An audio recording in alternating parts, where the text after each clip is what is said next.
Well, MMOs and MMO players kind of just transition to gacha games. Do new MMOs fail at becoming as good as Guild Wars 2, Final Fantasy 14, and WoW because they're just trying to make quick money and not an actual good game? It does feel like that sometimes. A lot of MMOs actually fail because they have, like, okay, so MMOs fail for one of multiple reasons.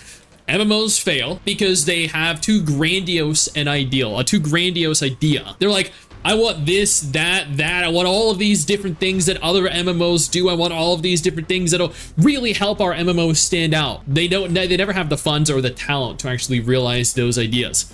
They're the devs that are like, we want to make the classic MMO that people like 20 years ago, 30 years ago. Well, you know what? Yeah, there are so many of those in development now, all of which are failing, all of which has very little interest because the people, the target demographic that would be interested in that have all become interested in other kinds of games like survival games, like gacha games. The majority of people that liked old school MMOs are typically too old to really play the MMOs now.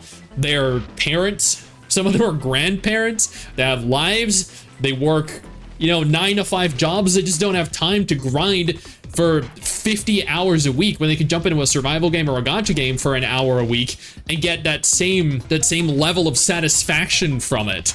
Then there are the studios that just want to make a quick buck, so they get into gacha, they get into mobile, they make mobile cross-platform MMOs because they're like, oh, well, other games are doing it, we can have predatory business models and we'll totally make millions of dollars from it. So they milk their players for everything they can.